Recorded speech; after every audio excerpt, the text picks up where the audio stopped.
We live in a fantasy world now. Reality has been destroyed. This is the time that you really need to pay attention. The probabilities are overwhelming on gold's side. That is the best environment to see gold increase its value. Let's talk about silver for a second. Silver at 100-to-1 gold-silver ratio is the biggest opportunity any investor has right now to jump on the lifeboats on the cheap. Why? Because the gold to silver ratio, price ratio, is given by nature, not by some banker playing with the physical market, with the paper market to kill the price. Why? Because for every ton of the ore that we dig out, we pull out 1 ounce of gold, 16 to 30 ounces of silver. It's the natural geological output that nature yields. Gold is definitely going higher because, again, you look at the numbers coming out of the Treasury, out of Judy Shelton, out of even AI. I did some analysis using AI and playing with the tariffs, comparing it to Argentina, because what's happening in Argentina, again, it's going to a tariff system based on VAT and different taxes. And it gave me, for the U.S., minimum level of government, a target of about $10,000 U.S. for 8,000 tons. Well, if you do the Judy Shelton number, $5 trillion bond payout 50 years based on the reserves, that's a $20,000 number. So that number, in terms of how high does gold have to go to devalue the debts and set up a new pool of money, a new line of credit to rebuild the U.S., it's pretty high, right? Much higher than 3,300. Hey, this is Tom. If you've found value in these interviews over the years, please don't forget to like and subscribe to the channel, especially on YouTube. I don't like to interrupt the show to do this, but it helps our channel to be seen, which has proven to be more and more difficult on certain platforms. Thanks. Welcome to Palisades Gold Radio. I'm your host, Tom Bodrovics. Joining me today is Jaime Carrasco, Portfolio Manager at Carrasco Wealth Management. Jaime, thanks for joining me today. Thank you for having me back. It's been a while, Tom. It's always a pleasure.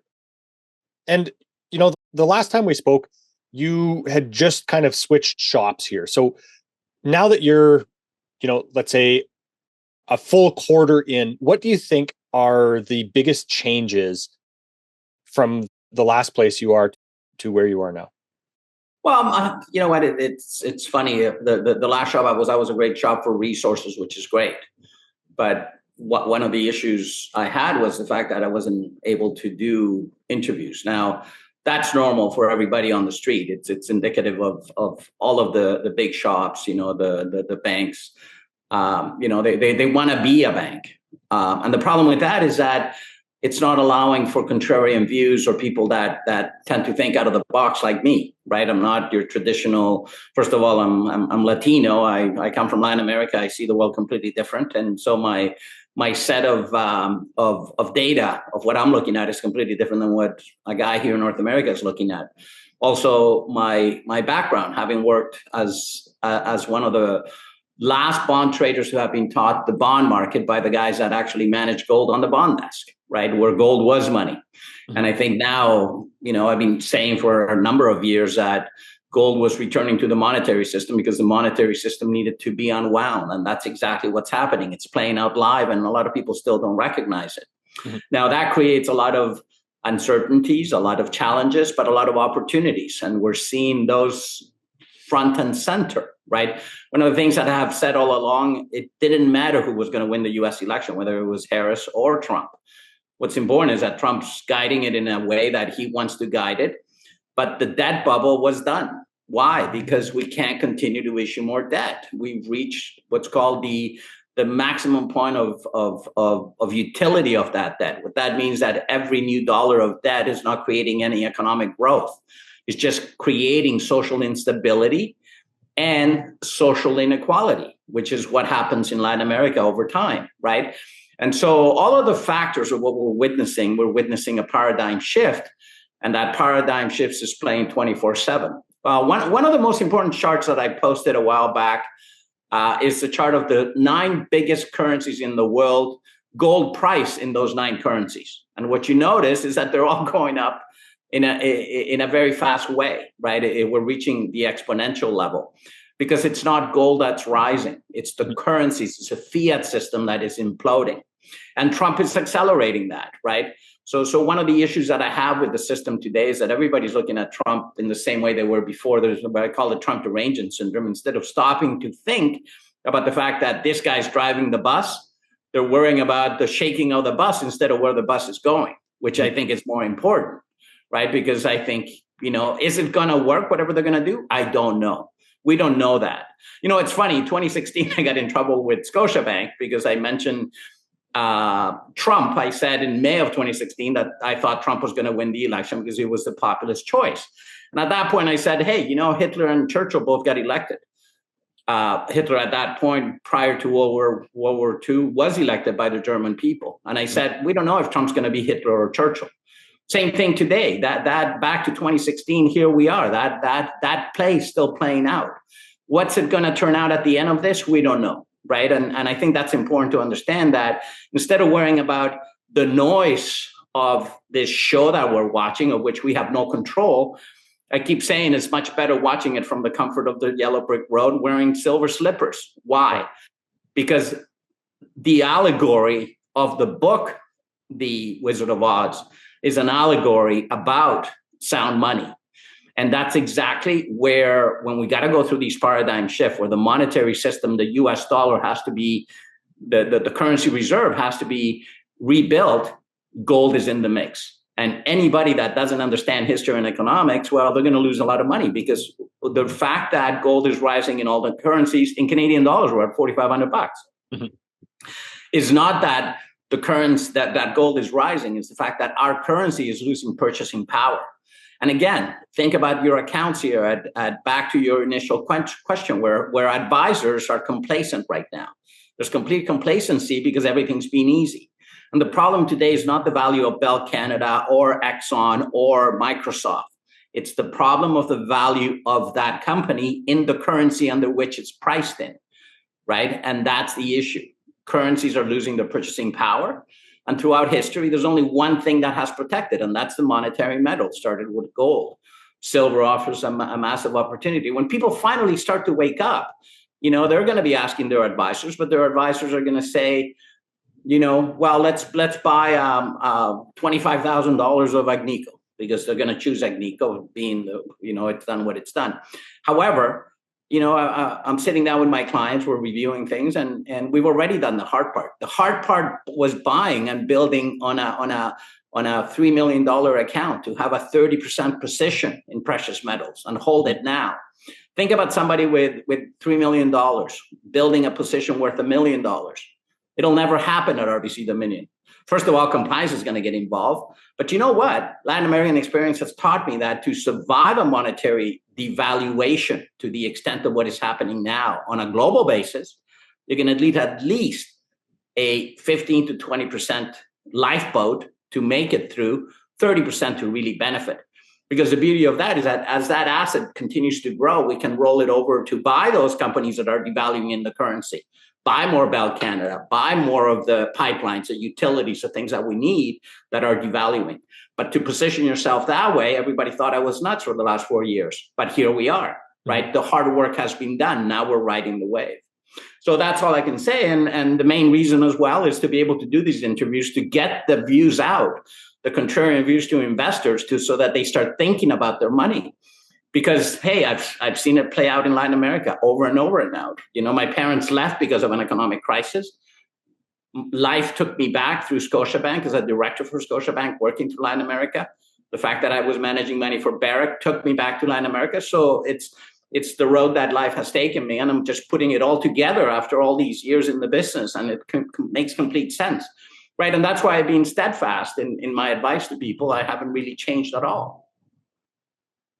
Well, it's interesting that you mention this idea of the road already being built, basically, and the difference between Trump and Harris not actually being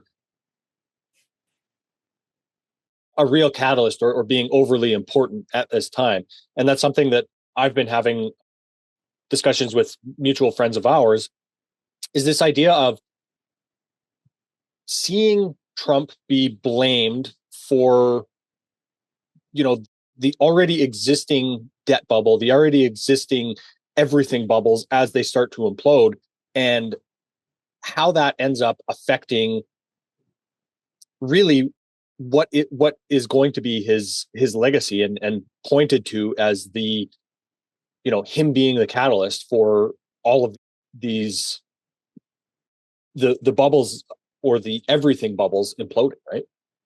Well, you know what? He is the disruptor. He's definitely the disruptor that's disrupting things. He's disrupting the global order. Mm-hmm. But why don't we peel back that onion and try to analyze what's happening? So first of all, as I keep saying, MAGA is really the unwinding of the economic system of the last 40 years. Anybody that thinks that road is going to continue, well, they better shake, they better go back and live in the past and put their head in the sand, because that's not going to happen. But what was that economic model? We're going to build cheap things in China, funded with US debt, and then bring them back home. Well, first of all, that model isn't the model that they set up anymore, because China today competes with the US in terms of production. Vietnam has become the China of China, right? They're building the cheap stuff, which is really interesting because they were one of the first countries to agree to the tariff negotiations with Trump, right? So when you think about that, what MAGA is unwinding that system and redoing it and bringing back manufacturing to the U.S., getting everything started, which creates a massive opportunity. That's why, this year, what I've been doing over the last 2 years is adding assets in the U.S., because I think the U.S. is going to be, when Americans wake up and they get into mining, they're going to allocate a lot of assets there. So there's money to be made, right? So again, it's see the shift that is occurring. Now, it also means bringing back manufacturing, but that's going to take time. You got to build the infrastructure. You got to build the roads. You got to stop these silly wars. How are we going to continue to fund these wars, right? So Europe is messed up in that. Also, do they have the gold? That's the key. We're still waiting for the audit at Fort Knox. We know for a fact that China's sitting on 20,000 tons of people's gold, because it was smelted from pound bars to kilo bars through the three main Perth Mint, Dubai, and Switzerland, the main monetary metal smelters, as that flowed through to Shanghai. So, the U.S., Germany, just 2 weeks ago, were saying, we're going to call back 1,300 tons from New York. Well, yeah, it's not the same 1,300 tons that they were trying to get a couple of years ago that they could never get. Highly likely that gold is in China already resmelted and sitting there, and they're never going to get it. Somebody's swimming naked, because all these central bankers have been reported all of that gold, which was leased out, as an asset instead of a liability. And here we're about to elect a central banker, by the way, central bankers sold our gold. Canada doesn't have any gold. No gold backing at a time when gold is smack back in the middle of the monetary of the monetary system. And that's important, because I think Canadians themselves have to build their own gold standard, something that I've been saying all along, that you got to set up your accounts individually and have your own gold standard internally, so that you can protect the value of your savings from their purchasing power loss. So back to gold and China. So in my opinion, if you really look at what Trump is doing, he's aligning himself with China, right? Do they have the gold? I do think they have the gold, because the custodial is the army. That's why it's at Fort.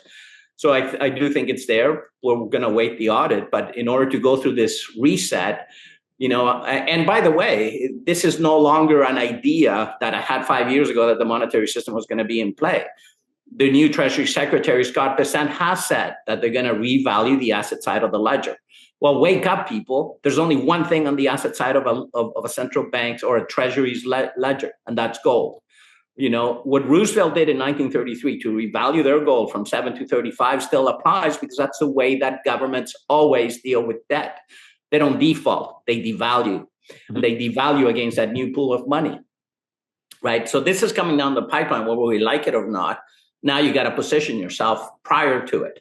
Mm-hmm. And they're giving you plenty of runway to do it, but advisors aren't waking up because they're complacent. They're quite happy to sit on these assets that they're getting paid, that have been given for them, that have done extremely well until now, because now everything's falling apart. The stock markets aren't working.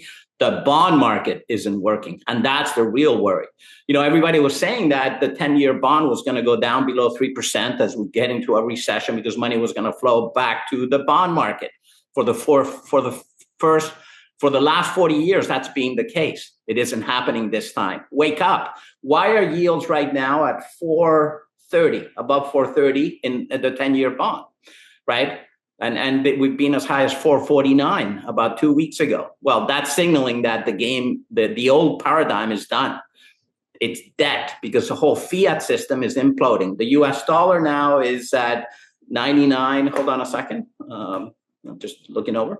Yeah, so we're below 100 now, right? So it's also coming down. Why? Because people have to understand that in a fiat system, the dollar itself is debt with no maturity. Then you have all of that other debt behind it, and all that is devaluing. It's the Titanic is sinking. The monetary Titanic is sinking.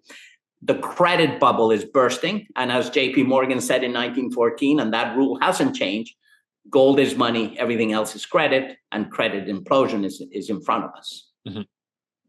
I mean, I want to go back to this idea of, positioning yourself for what's coming. And in some ways, it was pointed to that the tariffs drove the gold price over the last several weeks, if not, let's say 6 weeks. I love that narrative. as well as for the silver price, right? Trying to get ahead of the tariffs. And, that seemed to break a lot of these technical analytical models. I don't believe anything that comes out of Reuters. All I can tell you is this, that at the Shanghai Exchange, which has no futures contracts, which is really the problem, is the future contracts, gold and silver have held steady above 3,000 throughout this whole period, right? Because they're the price setter. They're the new price setter, the Shanghai physical gold exchange. That's where the supply demand is coming from. Right now, I think the close was at $34 last night.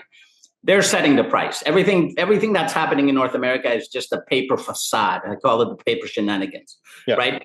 So China is dictating the price of gold. They're not letting it run away, but they already have it. So they're allowing their citizens to buy it, right? They're allowing now they're allowing the insurance companies, the banks to monetize themselves. I wonder why. They're sitting on a lot of US debt, right? Again, start following the chess game and stop listening to the noise that's coming out of the narrative that comes out of mainstream media. They haven't told us anything correct. Have they mentioned that gold is hitting all-time highs in every currency? I don't think so. I haven't heard it on MSNBC or CBC or mentioned anything, right? Has anybody said anything on the television that gold is at $4,500 in Canadian dollars? No, right? So again, I wouldn't know because I don't ever listen to it. Right. Me neither, because I tend to, I find it more of a waste of time than really information. It's to me, it's propaganda as far as I'm concerned. Well, I shouldn't say that.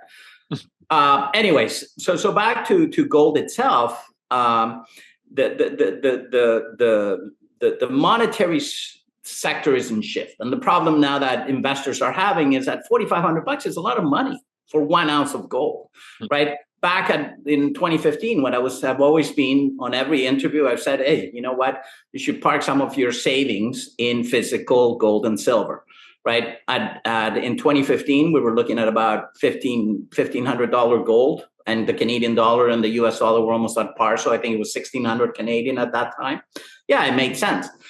Then I kept saying to people, okay, pick up some silver, buy some silver. Now we're at $45 Canadian silver in Canadian dollars, 33. But you know what? Even when they killed the price on the paper market a couple of Fridays ago because China was closed and they raised margins, nobody ever points that out, that they had raised margins by 7%. So they did a forced liquidation of the paper players. That's why the price fell. Well, at Costco, you couldn't pick up gold below $37 an ounce at weekend.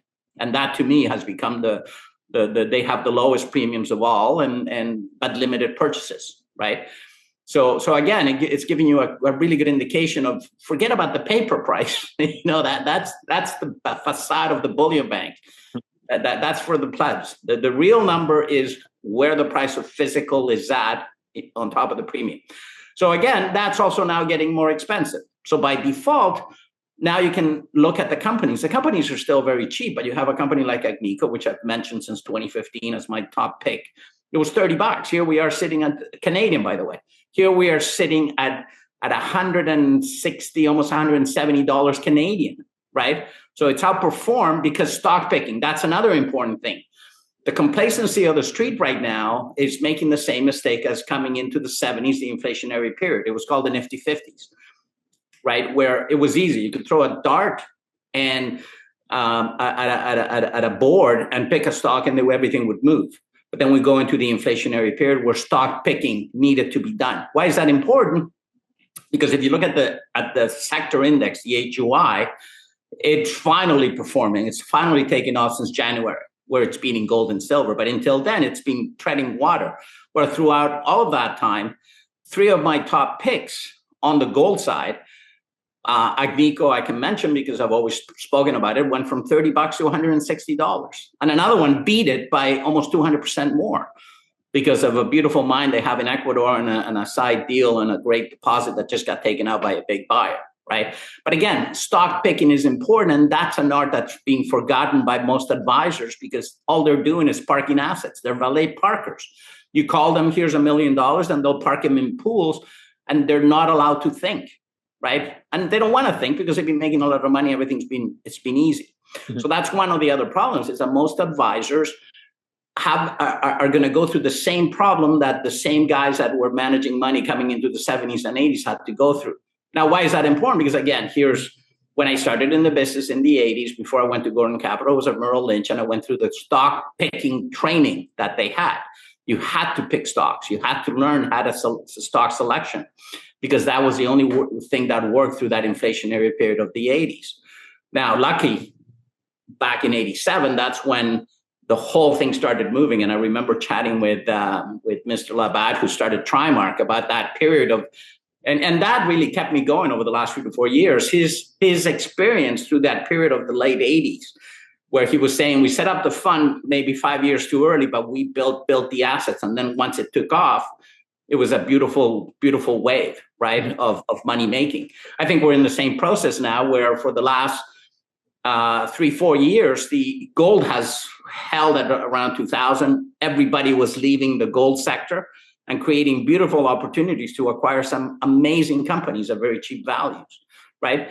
So again, for investors, what's important is to assess, well, they're going to wake up and they're going to say, oh, now I got to buy some gold. Well, $4,500, $3,300 Canadian US, it's a lot of money.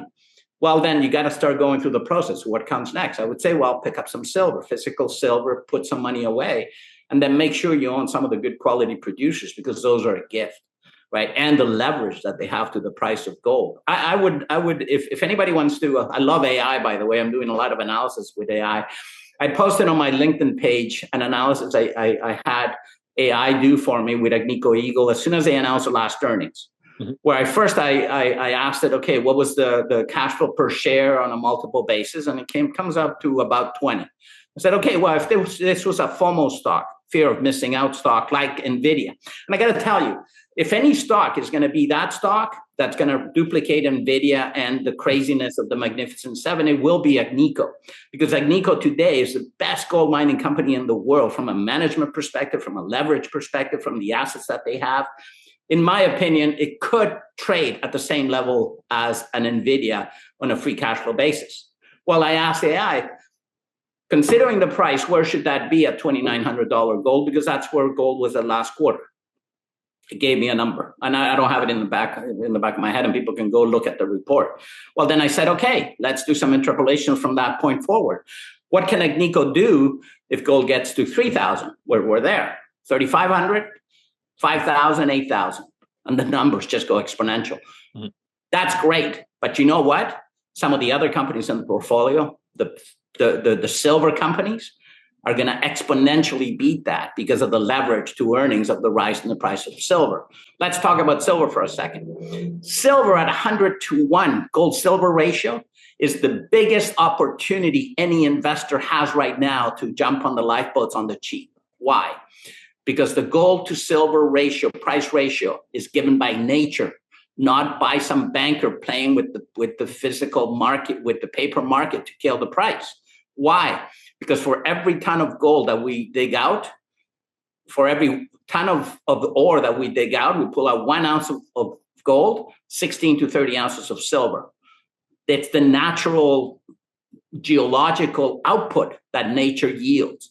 Now, the problem why that's even better is because since they've been playing with the price of silver forever, and by the way, there's no need to even argue anymore about manipulation. We know it's being manipulated. Everybody's fessed up, including the head of the ex-trader from JP Morgan a couple of months ago. He said, hey, price of silver is manipulated. So let's not even debate that. What is important, though, is that the at least a 30-to-1 gold-silver ratio needs to get there. Why? Because they've been messing around with the price of silver so long that we don't have any silver mines. Silver is a byproduct. So because of that, now we have a structural deficit in production. Silver is the most important metal for this green economy that they're trying to sell us. Harris or Trump, doesn't matter, right? We need to move over to a green economy if we're going to save the planet because of climate warning or whatever is the latest narrative for that. But yeah, we got to move over to a clean energy environment.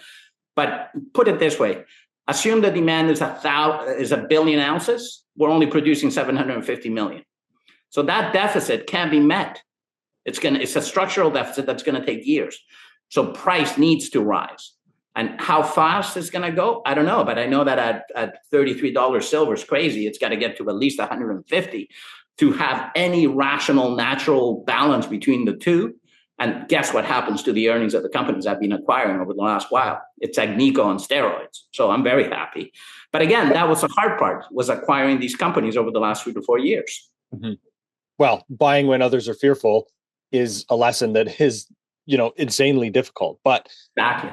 Jaime, when we think about this idea of the structural deficit, I've heard that through my last 5 years of having these types of conversations, and every year it's the same thing. Well, we're in deficit. When do you think that catalyst or that component of this demand picture for silver actually ends up mattering and affecting price? Well, I think China has that answer because they're going to be the new leader. When they say we have enough and we need to run it, and if you look at the price spread between Shanghai is always greater, right? And at some point, yeah, it's going to matter because we're going to have to reset everything. Right. Gold is definitely going higher because, again, you look at the numbers coming out of the Treasury, out of Judy Shelton, out of even AI. I did some analysis using AI and playing with the tariffs, comparing it to Argentina, because what's happening in Argentina, again, it's going to a tariff system based on VAT and different taxes. And it gave me for the US minimum level of government, a target of about $10,000 US for 8,000 tons. Well, if you do the Judy Shelton number, $5 trillion bond payout 50 years based on the reserves, that's a $20,000 number. So that number, in terms of how high does gold have to go to devalue the debts and set up a new pool of money, a new line of credit to rebuild the U.S., it's pretty high, right? Much higher than 3,300. In that level, you know what? Silver will have to take off. Again, another question that I would ask to you, Tom, do you really think it's logical and economically feasible that silver has not inflated? It's the only thing that's cheaper than it was in the 80s. Name me one more thing. Copper? No. Here we are sitting at almost $5. Everything is more expensive. Right? Everything is more expensive, but that's exactly what I've been asking myself. And but that's what creates the opportunity. Fair. And I've always said that silver is the Achilles heel. When silver finally goes, we're witnessing the end of the monetary system based on credit, which is inevitably going to unwind. This is why I don't like banks. I don't own any banks, right? The only financial sector is my ownership in India through Fairfax because of Prem Watsa, Canada's Warren Buffett, right? But the banking system scares me more than anything because people don't understand the leverage that's embedded in the system, and that leverage is tied to silver. So when silver finally goes, the system goes. And another important thing is that a central bank is not needed in a sound money system. You need the Treasury, right? So if you look at the U.S., it was the U.S. Treasury, not the central bank. The central bank doesn't really have any power until Nixon unpegs gold. That's when really we started printing money. Until that point, the Treasury managed the affairs of the government, right? So yeah, I think that I'm thinking out of the box, in terms of how does blockchain play into all this? Because again, I like the technology because blockchain is a decentralized ledger, and all a bank is a centralized ledger that gives control to these corporations of our money, our wealth, our earnings. so that they can devalue them. You see, that's the biggest stealth of all that people should be understanding, that what they're really stealing is your labor, right? All the money that you're earning is getting devalued by them, and them that receives your money and put them in the bank and control your savings, right? And that's why I always say, set up your own gold standard, right? It's no different that my grandfather would have done in Chile to deal with what was happening in Chile in the 80s. Now he passed, but that, the lesson was there. I mean, going back to this idea of what happens with companies here as this market and the maturity of this market evolves here.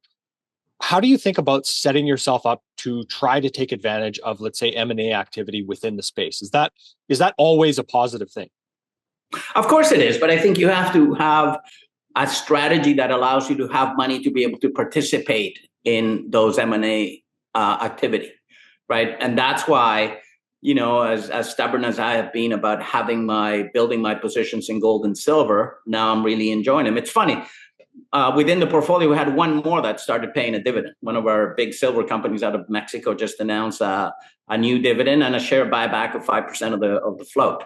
So now we have almost 7 companies that have sprouted dividends over the last 5 years, right? So those dividends are growing. Now, why is that important? Because we're set up now after 3 years of hard work of building the positions. We're in a position where we have an asset that will actually grow as everything declines. So again, asset allocation is key within a portfolio. Through all of these years that the market was going higher, we kept selling that and buying more of the precious metals, revaluing, right? So asset allocation rebalance, take away the greed and fear emotion of the process of money management by automatically selling and buying into the other. Now we're in a position of strength because we have that at least 30% precious metals within the dividend portfolio. And as things start to decline, we can add to those by allowing the precious metals components to grow, right? So that process, we'll keep it at 30, but every time to get to 35, 37, trim back and add more. That gives us a tool by which to acquire more and more dividend cash flow as everything begins to implode. Now, is it going to implode? I don't know. Is the market, I personally am betting that doesn't matter whether the market holds around 40, goes to 100,000 or goes down to 10,000. I don't know. Because don't forget that in times of hyperinflation, money is just crazy running. People just want to get rid of their money. And the stock market still offers that opportunity, right? And that's why never forget that in 2019, the best performing global market was Venezuela because they were going through their currency crisis. Right. And Venezuelans said they were selling that money. They couldn't get it out of the Venezuela. So they were buying, the ones with money were buying the stock market. And that's why the stock market rose. So as far as I'm concerned, I don't care about the market. The market could go to 100,000, but I can assure you one thing. If it goes to 100,000, gold is going to be the prime beneficiary of that. And so will be the producers. So we're going to take full advantage of that because, again, we get the same thing. It's not going to happen. I don't know, because the bigger risk now going forward is that we have a reset where, just like on May 5th, 1933, Trump, of all people, more than Harris, says, okay, we're going to shut down the banking system. We're done. No more central bank. We're going to reset gold to X value, and we're going to reopen in 2 weeks or so with a completely new. Roosevelt did that, and I think that's in the cards. The probabilities of that outcome have increased greatly the day that Scott Bessent said 2 things that he said that are very important. Before he became Treasury Secretary, in an interview, he said, gold is my biggest position because of the credit situation between China and the US. Interesting. At 40% of his portfolio, of his buying trust. Then he says, we're going to revalue the asset side of the ledger. So they're already communicating within 12 months that something's going to happen. So the clock, as far as I'm concerned, the clock is ticking. Mm-hmm. I mean, you mentioned something at the kind of in the middle of the interview here, and that's the idea of having producers that have leverage to the underlying metals price. What do you mean by that, and what is that optionality all about? Okay, so gold goes up. Look, we are sitting at $3,300 US. Let's say it goes to 6,000. That's a double, 100%.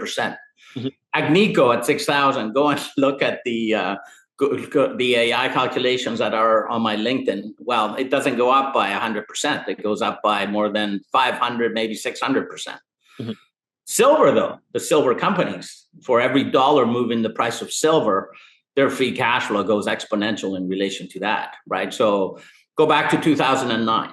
2009, at the bottom of the cycle, if you had owned the HUI by the top of the cycle in 2011, you ended up with $350,000. Those were the numbers. My strategy was to hold silver, equally weighted silver and gold producers with high leverage. That 100,000 turned into $1 million because of the leverage of the silver companies, right? This time I'm doing it even better because now I have a completely diversified portfolio, great producers, properly allocated with 4 quadrants, management, where they're located, geopolitical risk, reserves on the ground, and cost of production, right? And I find with those 4 quadrants, you can do your stock selections and then proceed down. The leverage is what I'm buying because, with some of them, their exposure to silver, for every dollar that silver goes up, and silver has to go up a lot, right? You get a move of about 10% on earnings. It's unbelievable the leverage that those companies are carrying. And that's what I want. I want to be able to benefit and take full advantage of the multi-generational wealth transfer that's about to occur. Because that's what, at the core of it all, and if you study history and economics, what paradigm shift of the monetary nature that we're about to live through, what they are is a power. It's a wealth transfer from the old power to the new power.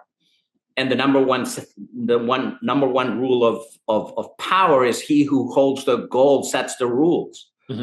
right? And that's why gold always is at the core of it. And anybody that told you that it was a barbarous relic and all this, you know what? I would be walking away from that person because those same institutions were the ones that kept the price down and now are managing your money, right? Mm-hmm. So yeah, it's not a barbarous relic. It's not a pet rock. It's money. Continues to be, will always be, and Bitcoin isn't. Bitcoin is a currency. It's a medium of exchange of that money. As we've seen this volatility over the last 2 weeks here, Jaime, especially in the stock market, do you think that this is caused by the tariffs, or is this volatility, more something that happens towards the end of an economic era, like we're witnessing? No, I think the volatility is a clear effect of a number of things. First of all, the Fed hasn't started printing money, so there's no liquidity coming, and that's going to come. That's why I think the stock market could go to 100,000. Just be aware that this time when the central bank, because trust me, Trump is going to force the central bank to start printing money at some point and lower interest rates. Right? When that occurs, the level of leverage that's going to be needed to inflate the bubble that's twice as big, it's going to be much greater than the COVID-19 infusion of cash. Mm-hmm. That's the nature of these bubbles. It's exponentially greater all the time, right? So that's one thing of the volatility. The other one is that the Chinese and Japan are being forced to sell U.S. treasuries and U.S. dollar to support their own currencies. The Chinese are doing it for different purposes. But that's why I think, and Trump is doing it to kill the dollar so that they can run with his MAGA plan. So again, you have to just look at how the game is being played, not what you're being told about the game, right? And again, it's much better watch for this from the safety of the yellow brick road, right? Mm-hmm. That's only history repeating itself. Right. So the volatility is being created by lack of liquidity, sale of treasuries. It's all coming from the bond market, which nobody's paying attention to. Again, if your advisor doesn't understand the bond market, which is the biggest market of all, not the equity market, I would be asking the right questions to your advisor, right? In mm-hmm. terms of what's with gold. If they say, "Oh, don't worry about it," it's like, okay, right? Well, Jaime, when we think about the Fed, it seems like their goals are what's that? A little bit neutered. They're very quiet all of a sudden, the Federal Reserve Board. Yeah. Well, but that's exactly in the idea of this question. It seems like their two goals are in some ways diametrically opposed right now. If we're going to be fighting inflation, which seems to be rising, and if we get the tariffs, after this 90 days again, that's very likely going to be at very least one-time inflationary, which doesn't completely compute to me. But on the other side of it, we have all this weak economic data, which would pretend that the Fed would need to lower and print. So where do you think that scale tips to actually cause the Fed to take action here? Well, you know what? That's a great question, because again, when you look at the inflationary numbers, you have the ones that they don't count that are really scary, like Medicare, the cost of living, the education, all kinds of things. Like you're looking at plus 20% numbers, but the ones that they don't count, well, those are down. So last inflation number, the media that's telling us nothing about gold was, oh, great, inflation's down, right?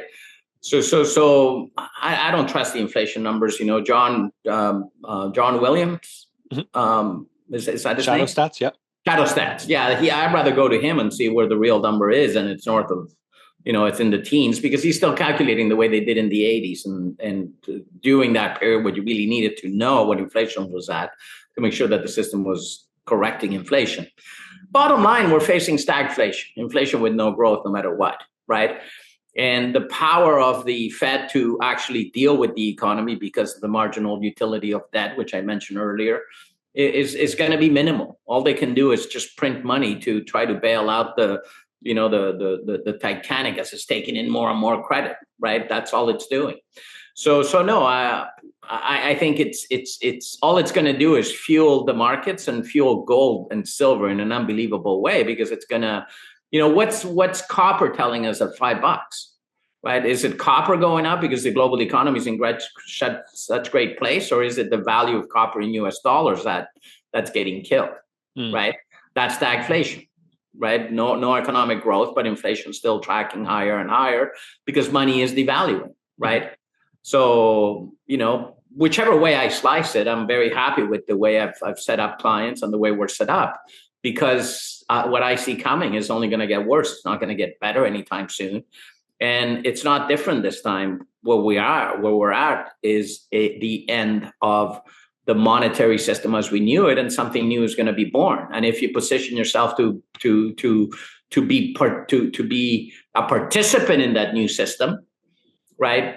As Ray Dalio said, if you don't own gold if you don't know gold, history or economics, you don't own any gold.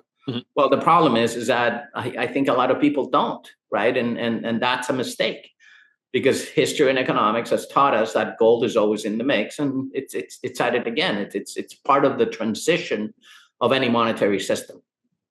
It's what's needed to do the reset, and what's needed. So I personally think, are we going to go back to a gold standard? I don't know, but we are going to go back to some kind of a gold peg system, right? From which we're not going to come back, from which gold's going to stay there for a long time. We're going to rework within that system, 50, 60 years maybe, before we have to unpeg again. But that's going to be a standard. And one thing for sure, I don't think we're going to trust central banks for a long time after that. It's going to be multi-generational before we forget how much they messed up the system. And I don't think people fully, especially people in my industry, don't fully understand, the aberrations within the market. Again, I keep saying, everybody was, until about a year ago, the market continues to go higher. So call it's worth 70 trillion for all I care. But that's against how much debt was issued. So the way to look at that is a guy with $1 million house that has a $10 million mortgage. What's he worth, right? It's the same thing. The only difference is that because we have institutionalized money printing, and the governments and the politicians love it, we just keep doing it and doing it and doing it. It's up to people to understand that by doing that, all they're doing is killing the purchasing power of your savings, of all your worth and your labor, right? And so the most important thing that as individuals we can do is see it for what it is and set up your own gold standard. And that has always been my strategy for clients. Now, again, I can see why a lot of these firms don't want me talking about it, but you know what? I'm glad to be at Harbourfront Wealth, where at least I'm able to express my views, because there are a lot of new accounts that we've been signing up, people that get it and they want help, and we have a strategy and the tools to get people quickly allocated and quickly set up into a way that they can both start benefiting from what's happening and take advantage of the fact that, man, these companies are ridiculously priced right now. Historically, you're buying free cash flows that are beating everything. Last quarter, free cash flow for the sector was tracking, I think it was 60%. This was at the last quarter in 2024. That's only gotten better. And at that point, they were already ahead of high tech. Well, high tech free cash flows are slowing down. Everything's slowing down except this sector. And again, that's a repeatable event throughout history. That at the very same time that everything's slowing down, the only asset that is moving faster and faster and faster are the precious metals, because they're the ultimate form of money and they hold their value. And that extrapolates to the revenue of the companies. So there's a lot of advantage right now to get in cheap but you got to start understanding the playing field and how to position yourself. Mm-hmm. I mean, do you think it's beneficial to both, let's say, China and the US to have a lower dollar over this next couple years? Oh, the dollar's done, man. The fiat dollar is over. That's like asking me, is it beneficial for the Bergman Republic to kill the Deutschmark or the Weimar mark? Of course it is. Because they have all the debt. They don't want it. They just got to get rid of it. But they're not going to default. They're just going to devalue. China understands it, and that's why they have the gold. What is beneficial to them is to take over the monetary power, to become the next leader, and the U.S. will be behind them. And this is important to understand, because at 8,000 tons, my number, and I've been following this for quite a long time, having been at the Perth Mint and follow, the history that I love. I calculate that China has way over 20 to 25,000 tons right now. So they're going to dictate the monetary system, but the U.S. is going to fall behind. Mm-hmm. And that's why, not fall behind as in fall behind, but they're going to be second in command, mm-hmm. right? And so because of that, the other countries are the ones that are going to be in trouble, because these countries are going to control the next monetary system. Right, followed by everybody that has any gold, and that's where the BRICS, India, all the countries that do have gold internally, their currencies are gonna do very well, right? And that's where Canada concerns me, because, man, we have such great leadership that we have zero gold back in the Canadian dollar, but that's all right. I don't care. My clients have a lot of gold. We have a lot of assets, and we're well protected for what comes forward. As far as I'm concerned, we could go to $5,000 gold Canadian. Hey. At $900 production cost of like Nico Eagle, man, that company's looking better and better all the time. And so it's a different. Yeah, right? And you guys are your own central bank that has put gold back. Well, don't insult me. I'm not a central bank, but we have our own gold standard. Yeah. I mean, what do you think of the, this rhetoric around China from Trump? Do you think that he wants to make a deal? But he's just I think it's noise. No, it's the art of war. It's the art of war, both for China and for the U.S. Mm-hmm.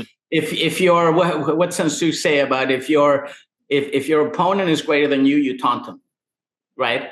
And if your opponent is weaker than you just leave him alone.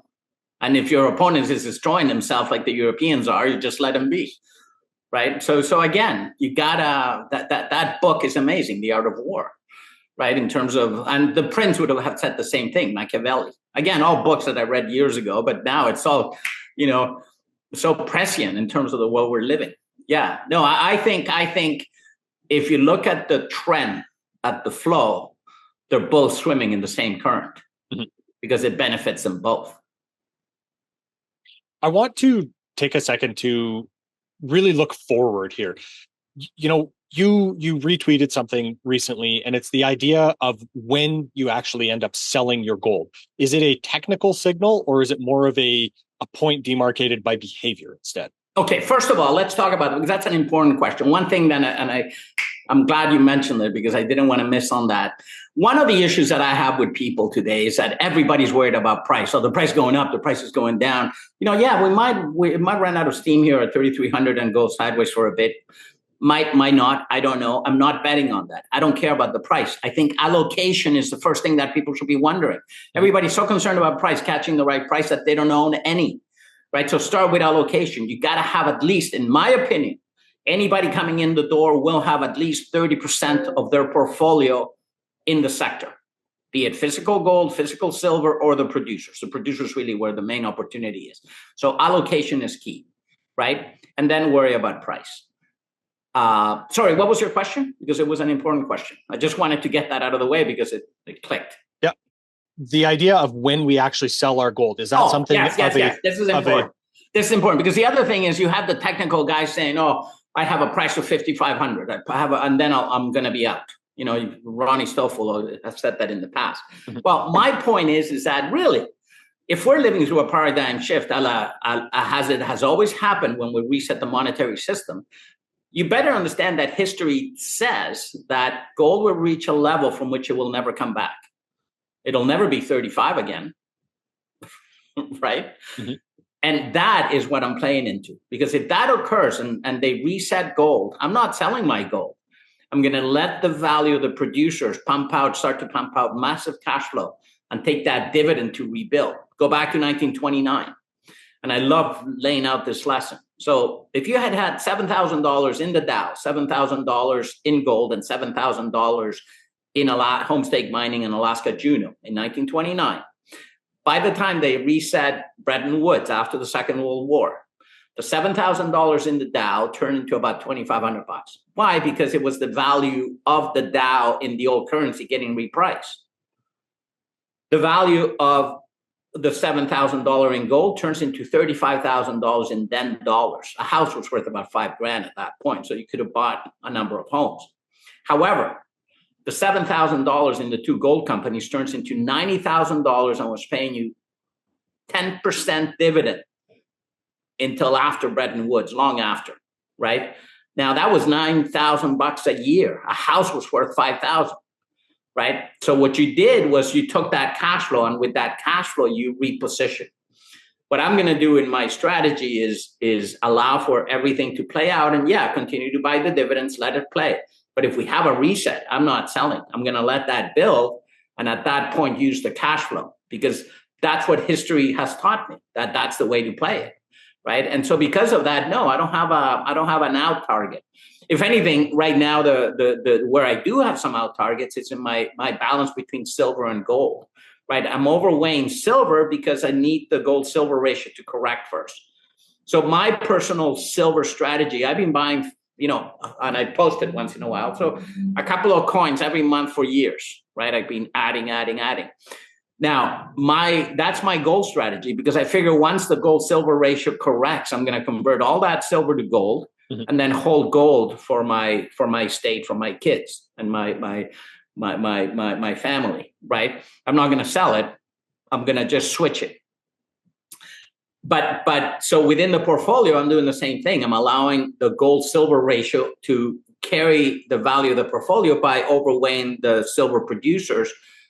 And at some point, because silver, I think is going to have to spike and maybe pull back because of the manufacturing capabilities, and gold is going to stay where it's at. So that's really where I have selling target. But for now, I'm holding more into the silver companies, allow that to play out and wait, right? But I'm not playing into, if we get to 5,000, I'm going to sell out. No, because I think we are living through very interesting times. And again, when you look at it from a historical perspective, it's no point having a sell strategy right now. Let's see how it plays out. Well, I think just backing out to think about this idea more conceptually than anything, it's more so what I was thinking about is when governments start to be fiscally responsible or monetarily responsible is when you want to start, thinking about selling gold rather than waiting for a particular target or anything like that. No, I'm not that philosophical about it. I'm just looking at how I'm going to make more money, right? How am I going to maximize the returns on my clients after all the pain that I put them through over the last 4 years? Mm-hmm. Yeah. But I feel we're very well positioned. Governments, it's funny you say that, because oddly enough, last week I sat down with a company I've been looking. I love blockchain. As you know, I'm one of those that I'm not in love with either one. I like both. I said that with a company that I've been coming across a lot of companies that are looking to put a coin on gold itself. But I find the strategy is a little bit funny in that where they're going to get the gold, how they're going to get access. These guys, I think, have cracked it in that they're looking at monetizing reserves on the ground. Now, I like the balance of the two, because what they're doing is really taking away the power of the bankers to continue to do that. Now, why is that important? Because what I vision more, what I'm looking for is how we're going to rebuild the system in the same way that, the last time we had this kind of situation was in the 1770s. I keep pointing that out. That's the last time the world messed with a fiat system. And what were the net consequences of that was that, first of all, the French kings got their heads cut off, because the second thing the French did was go and burn the printing presses. The UK takes over the monetary power by setting up the gold standard. That was thanks to John Locke and Isaac Newton, right? So they take over the monetary power. But on a social contract basis, all the republics are born. Chile, Argentina, Colombia, the US, right? Because the kingdoms are so broke that people had to reorganize themselves. So I'm looking at that, more how we're going to restructure the whole global system. And that's where blockchain to me is so interesting, because, people are going to wake up one day and say, you know what, we don't need bankers anymore, because instead of having a centralized ledger, now I have a decentralized ledger. The technology works. That's why Trump also gets it. They keep going on about setting up, something in tandem with the two. So again, those are positive things, but the tools are here to fully rebuild the system. Think about Canada. Well, we've been sending politicians to Ottawa for 4 years, because when we set up the country, Bell hadn't even invented the phone, so they had to be there. Mm-hmm. Well, if we have a blockchain system that guarantees your vote, where everybody has a say, that will by default also change the social contract of everything, right? So one of the beauties of looking at things from the bottle half full is, okay, if the ship, it has to be rebuilt, how do we rebuild it better, right? And that to me is more positive thinking than looking at the negative. And the other one was setting myself up so that I could be able to swim in that current, as tough as that current's going to be, in a positive way, versus having to swim against the current because I haven't positioned myself. Mm-hmm. Excellent, Jaime. Well, I appreciate you walking us through all of these ideas. Is there anything that you'd like to leave our listeners to think about before we wrap up today? Like I said, as they start to wake up and realize that, hey, I got to get some gold, just realize gold is getting expensive. There's a lot of better options out there. And the main reason is this. Think about the Canadian pension system. They have no ownership in the sector.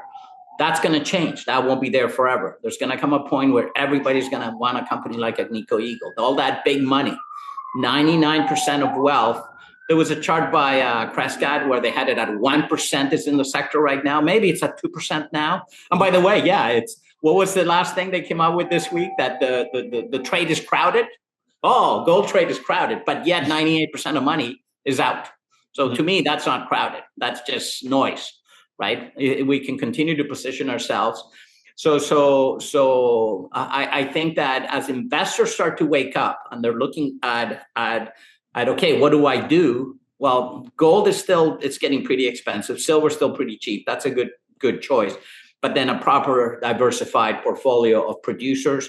And then never mind the exploration. That's a completely different animal with risk, which we've done very well with. But really the producers, for all and some of them with some great growing dividends out there, right, offer a great entry point to protect themselves and their savings. Because people have to wake up and start thinking about protecting the purchasing power of their savings. It's no different than what the Russians went through when the Soviet republics fell apart, what the Venezuelans went through when Argentina, Germany, the Weimar Republic, never mind the label of the country. The loss of purchasing power is the same thing, regardless of whoever's leading the country. It's happening. Absolutely, Jaime. Well, I couldn't agree with you more. And, I hope that, obviously our listeners do think about this stuff, but the other part of it is taking action to protect that that savings that you have. And Tom, I gotta say, you've been doing yeoman's work throughout all these years, man, and you ask some great questions. So it's always a pleasure to be on your show. Well, I appreciate that, Jaime. Of course, for anybody that wants to see more of your work and your thoughts, that's all available on Twitter at IJ Carrasco, Carrasco, and of course, Jaime Carrasco on LinkedIn as well, right? Yes, and we have a better email address at Jaime, Jaime, Spanish, not Jamie. Yep. Jaime at jcwealth.ca. If anybody wants to reach us with questions as to how we manage money, and we're also set up to help some American clients now, so we can deal with some of their issues as well. Excellent. Jaime, we do run money for international clients, and now we can say that we can also help U.S. clients. Yeah. Excellent. Jaime, thanks for your time today. You're welcome. Thanks for having me. This podcast is for general informational purposes only. Nothing on this podcast should be taken as investment advice. Guests on this show are not compensated for their appearance. Listeners are urged to educate themselves and make their own decisions. Do not base any investment decisions on the information contained. To view our full disclaimer, please visit our website.